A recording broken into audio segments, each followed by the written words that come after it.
Falamos de café agora por aqui no programa, vamos falar um pouco de mercado, como é que o mercado vai reagindo com a entrada da safra brasileira. Para falar a respeito do assunto, nós vamos conversar ao vivo com o Fernando Maximiliano, que é gerente de inteligência de mercado de café lá na Stonex e participa agora conosco aqui no Agricultura BR. Fernando, obrigado pela sua participação aqui no programa, aqui no canal do Boi.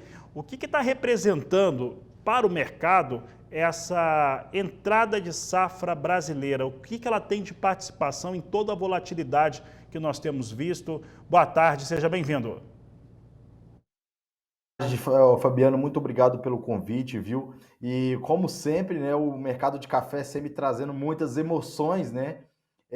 Então, o que está acontecendo, Fabiano? Primeiro que acho que é importante a gente contextualizar o que aconteceu no finalzinho do ano passado e no início desse ano, né? A gente viu ali preços alcançarem máximas históricas por um conjunto de fatores, né?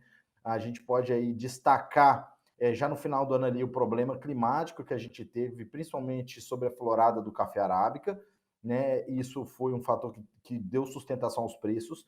Já no primeiro trimestre do ano, a gente viu um cenário de oferta muito restrita, né? Por conta principalmente da questão, a gente exportou muito café em 2024, né?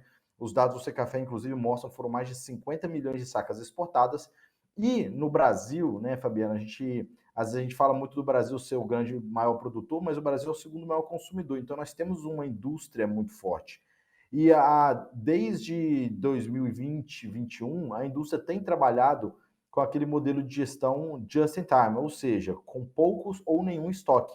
E aí esse foi um cenário que a gente viu o mercado muito valorizado por conta dessa oferta restrita e, né, estoques reduzidos tanto no mercado como também as indústrias. Então, isso favoreceu. Neste momento, o avanço da colheita traz alívio para os preços de café, que tem caído, né, de uma forma consistente desde claro que grande volatilidade, os preços sempre oscilam, mas desde o início do mês de maio, por exemplo, que foi quando a gente viu um ritmo de colheita mais acelerado, os preços de arábica em Nova York, por exemplo, já caíram mais de 13%. E no mercado doméstico brasileiro, uma queda que superou 17%, né, ao longo do mês de maio e até o momento no mês de junho. Então, o mercado tem sido pressionado pelo avanço da colheita, que traz alívio para esse cenário de oferta muito restrita.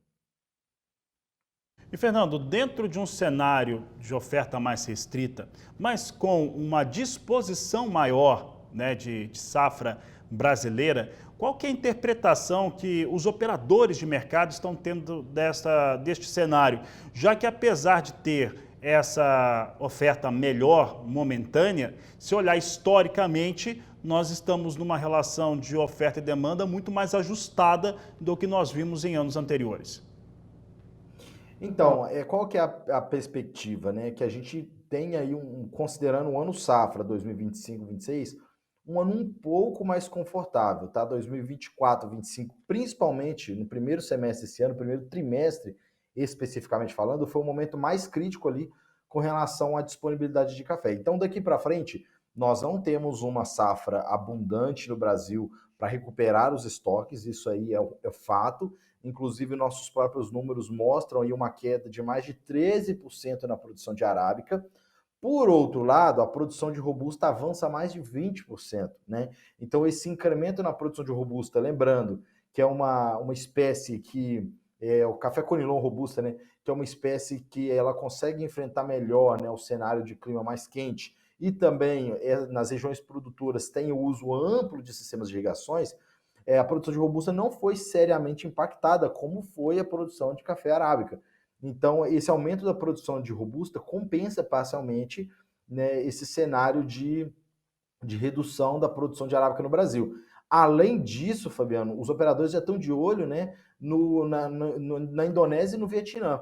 O próprio relatório do USDA divulgado recentemente apontou para uma recuperação de 7% na safra do Vietnã, uma recuperação de 5% na safra da Indonésia. Lembrando que ao longo de 2024, um dos motivos, um dos fatores que deu sustentação para um avanço expressivo dos preços foi a menor produção lá na Ásia, né? Principalmente desses dois países que eu citei. Então, esse é um momento também de recuperação da produção por lá, né, que foi impactada lá atrás pelo El Niño. Então, a gente está agora com um cenário, né, neutro, né, uma condição neutra lá no Oceano Pacífico, e isso contribuiu para a recuperação. Os dados indicam, né, uma condição favorável para o desenvolvimento da safra. E lembrando que o Vietnã é o segundo maior produtor mundial de café e é o maior produtor mundial de robusta. E essa safra ela deve entrar a partir do final do mês de novembro, início de dezembro. Então o mercado também já começa a contabilizar isso dentro desse cenário de um pouco de alívio nesse momento da colheita da safra e também já olhando para a safra dos países asiáticos no final do ano. Pensando nesses fatores que você acaba de nos destacar, pensando também que o câmbio no Brasil mudou. Estamos aí dando um câmbio que vai sendo negociado até 5,50, né? Às vezes até abaixo disso, mas 5,50 tem sido a marca agora para o dólar. Pensando como que fica a precificação para o cafeicultor brasileiro e como ele deve comercializar no seu entendimento. Bom, vamos lá. É importante salientar, você destacou aí um ponto importantíssimo que é o dólar. Inclusive, por isso que a gente viu uma queda mais intensa no mercado doméstico brasileiro se comparado com a queda lá no exterior, porque o dólar vem recuando, né? Então, esse é um outro ponto importante. E aí, até para aproveitar, eu esqueci de comentar, tá, Fabiano? Mas um outro ponto também que tem atuado de forma mais baixista para essas cotações são os problemas da inflação sobre o café torrado moído com relação ao consumo. A própria Associação Brasileira da Indústria do Café já reportou queda de quase 16% nas vendas no mês de abril. E vários outros indicadores têm apontado para um cenário de consumo mais enfraquecido, refletindo esse aumento expressivo dos preços. A inflação do café torrado moído no Brasil chegou a ultrapassar 80% no último ano. Então, esses pontos têm atuado de forma baixista. Qual que é a perspectiva, tá? À medida que a gente adentra, né, avança na colheita do Brasil, e lembrando que até o início dessa semana, os dados da Stonex apontavam aí para 40% da safra colhida, né?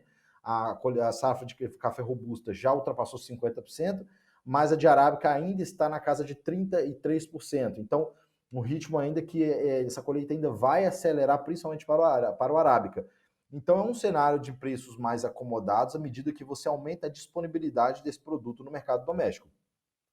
Outro ponto importante, nós estamos no inverno. Então, se a gente tiver aqui um problema, qualquer massa polar que venha, que tenha potencial de causar danos, o mercado vai reagir de forma altista. E aí entra, né, toda aquela imprevisibilidade que o clima traz. A gente sabe muito bem que é muito difícil a gente prever com precisão, com assertividade, o que vai ser, o que serão, né, das condições climáticas. E aí, já falando, né, mais dos próximos meses, a gente volta ainda para a questão do mercado de clima, tá, Fabiano? Porque a gente já começa a adentrar no segundo semestre a florada, e no ano passado a gente viu, era um ano de condições neutras, e inclusive até julho, no ano passado, o desenvolvimento até do café arábica foi um desenvolvimento adequado. Só que aí a gente teve aquele período de seca a partir de agosto, setembro e até, né, grande parte do mês de outubro. Isso que causou os problemas sérios que nós tivemos na florada e na produção que está sendo colhida agora do arábica. Então, no segundo semestre do ano, a gente volta a debater essa questão, né? Se as chuvas vão voltar no momento adequado e se elas serão bem distribuídas de forma a garantir o desenvolvimento adequado da safra, que aí, nesse caso, seria colhida em 2026. Então, o mercado já vai começar a olhar para isso, inclusive um cenário mais adequado de retorno das chuvas poderia alimentar um otimismo com relação ao potencial produtivo 26 e atuar de forma mais baixista.